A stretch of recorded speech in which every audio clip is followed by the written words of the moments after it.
بات ہے, بہت خوبصورت. میرا ایک اور سوال ہے کہ ایک حسینی نوجوان کی کیا پریورٹیز ہونی چاہیے اپنی لائف میں؟ صحیح. دیکھیے حسینی جوان کا جو سب سے جو میجر آبجیکٹو ہے یا جو میجر گول ہے وہ اللہ کے قرب کا حصول ہے, اللہ کو راضی کرنا ہے. اگر اللہ مجھ سے راضی ہے, ایک حسینی جوان یہ جانتا ہے اگر اللہ مجھ سے راضی ہے تو باقی تمام چیزیں میرے لیے فرق نہیں کرتی ہیں, اور اگر اللہ مجھ سے ناراحت ہے تو باقی تمام چیزیں بھی مجھے مل جائیں تو وہ میرے لیے فائدہ نہیں رکھتی ہیں. اسی لیے تو سید الشہداء کہتے ہیں نا, سید الشہداء کا جملہ اور ان کی کلمات ایک جوان کو حسینی جوان بناتے ہیں. پروردگار اس نے کیا کھویا کہ جس نے تجھے پا لیا, اور اس نے کیا پایا جس نے تجھے کھو دیا. تو یہاں پر اس کا ہدف اصلی, اس کا مین آبجیکٹو یہ ہے کہ وہ اللہ کو راضی کر لے اور اللہ کو پا لے. اس آبجیکٹو کو حاصل کرنے کے لیے وہ اپنی زندگی کے اندر کچھ ترجیحات بناتا ہے. پہلی اس کی ترجیح قرآن کریم ہے. قرآن کریم سے وہ دوستی کرنے کی کوشش کرتا ہے, قرآن کریم کے مطالب کو سمجھنے کی کوشش کرتا ہے. وہ جانتا ہے کہ وہ جس حسین کے لیے گریہ کرتا ہے, وہ جس حسین کو اپنا رول ماڈل مانتا ہے, اس شخصیت نے نوک نیزہ پر قرآن کی تلاوت کی ہے. اس کی زندگی میں ترجیح امام حسین نے خود واضح کر دی ہے. خود جوان کے لیے قرآن کی اور اس کی تلاوت کی کتنی اہمیت ہے, بہت خوبصورت روایت میں آپ کی نظر میں پیش کرنا چاہوں گی. امام جعفر صادق علیہ السلام ارشاد فرماتے ہیں کہ من قرأ القرآن وهو شاب مومن اختلط القرآن بلحمہ ودمہ. جو شخص بھی جوان ہے اور وہ قرآن کی تلاوت کرتا ہے, قرآن کی تلاوت کرنا کچھ اور ہے, لیکن قرآن کا آپ کے گوشت اور خون میں پیوست ہو جانا کچھ اور ہے. کا اختلط القرآن بلحمہ ودمہ, کا اس کے خون میں اور اس کے گوشت میں قرآن پیوست ہو جاتا ہے, وہ قرآن کا گویا دوست بن جاتا ہے. تو اس کو کیا مقام ملتا ہے؟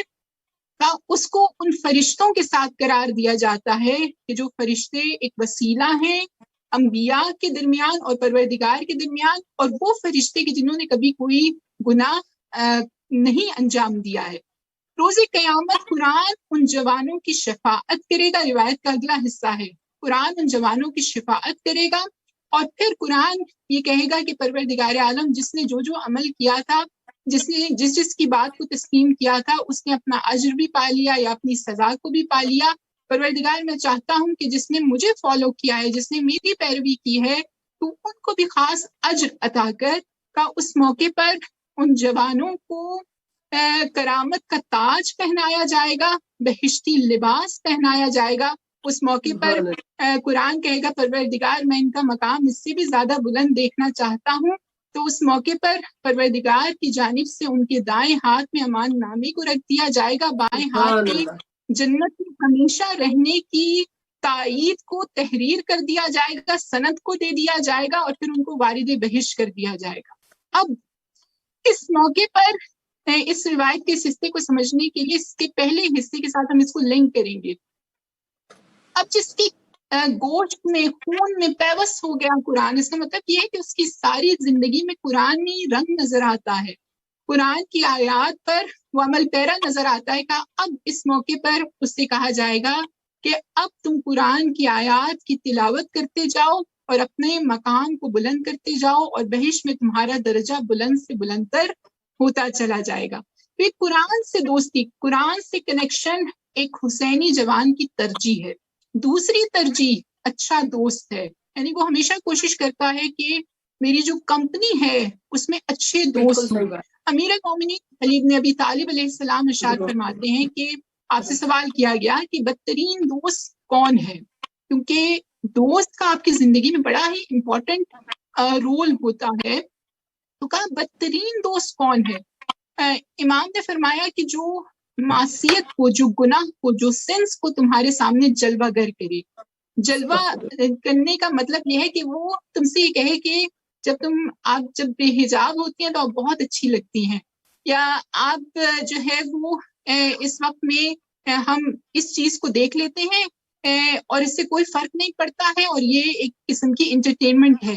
گناہ کی جانب آپ کو دعوت دے، معصیت کی جانب آپ کو دعوت دے، کہا یہ تمہارا بدترین دوست ہے۔ تو اس کا مطلب یہ کہ اگر ہمارے جو سرکل ہے اس کے اندر کوئی ایسا دوست ہے کہ جو دوسری جانب ہمیں نیکی کی طرف دعوت دے رہا ہے تو وہ ہمارا بہترین دوست ہے۔ اس دوست کو محفوظ رکھیے اور روز جوان کی مناسبت سے دیکھیے کہ آپ کے سرکل میں بدترین دوست ہیں یا آپ کے سرکل میں بہترین دوست ہیں۔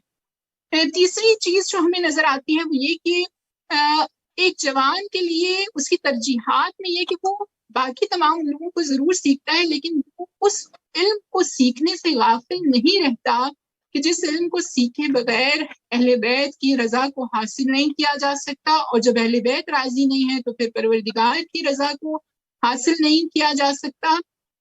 یہاں پر وہ کون سا علم ہے اس کو سمجھنے کے لیے امام باقر علیہ السلام کی روایت آپ کی نظر میں پیش کروں گی۔ اگر میں کسی شیعہ جوان سے ملوں اور وہ فقہی مسائل کو نہ جانتا ہو لَأَدَّبْتَهُ، میں اس کو اس کی تعلیم دوں گا۔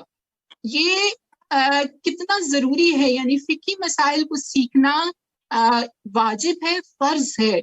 اگر آپ اپنے بچے کو ساری زندگی اسکول کالجز میں بھیجتے ہیں، یونیورسٹیز میں بھیجتے ہیں، تو آخر ایسا کیوں ہے کہ میری سب سے کم ترجیح اسلامک سینٹر ہے؟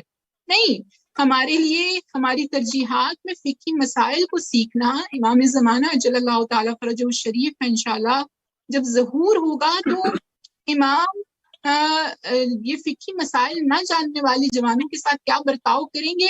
میں اس روایت کو نہیں پیش کرنا چاہتی، بڑی سنگین روایت ہے، لیکن فقہی مسائل کو سیکھنا جوانوں کے لیے واجب ہے، ضروری ہے۔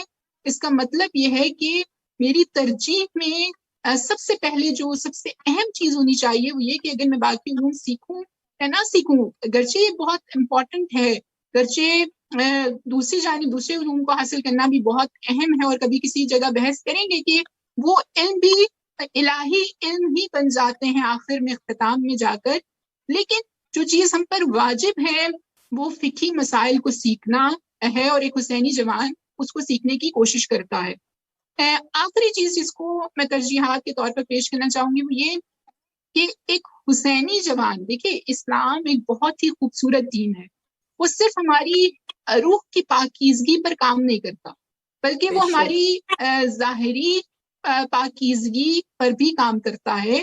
اسی لیے ایک حسینی جوان اپنی ہائیجین کا سب سے زیادہ خیال رکھنے والا ہوتا ہے۔ یہاں پر ایک روایت پیغمبر گرامی سے ہمیں ملتی ہے کہ اگر آپ اپنے بالوں کو لمبا رکھنا چاہتے ہیں تو ان کی حفاظت کیجیے، ان کی صفائی کا خیال رکھیے اور ان کو کٹنگ کرتے رہیے۔ تو یعنی اس کا مطلب یہ کہ اسلام میں بہت ساری روایات ہیں، میں صرف ایک روایت آپ کے سامنے پیش کیا، لیکن خود ایک حسینی جوان ایسا نہیں ہوتا کہ جس کا لباس جو ہے وہ صاف نہ ہو یا وہ اپنی ہائیجین کا خیال نہ رکھتا ہو، نہیں، حسینی جوان میں ظاہری اور باطنی دونوں پاکیزگی موجود ہوتی ہے۔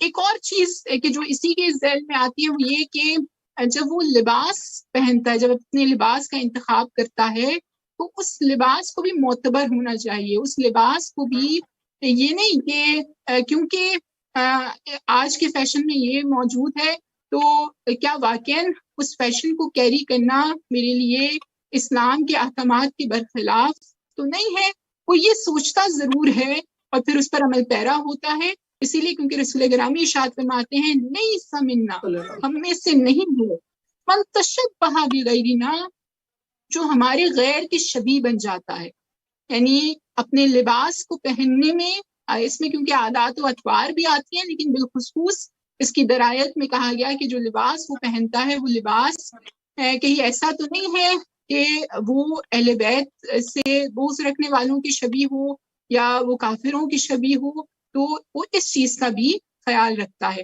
خلاصتاً ایک حسینی جوان کی ترجیحات، اس کی پرائیورٹیز کے اندر یہ تمام چیزیں سب سے زیادہ اہم ہوتی ہیں، اور وہ اپنے آپ کو اسی کے مطابق تربیت دینے کی اور اپنے وقت کو انہی کاموں پر صرف کرنے کی کوشش کرتا ہے۔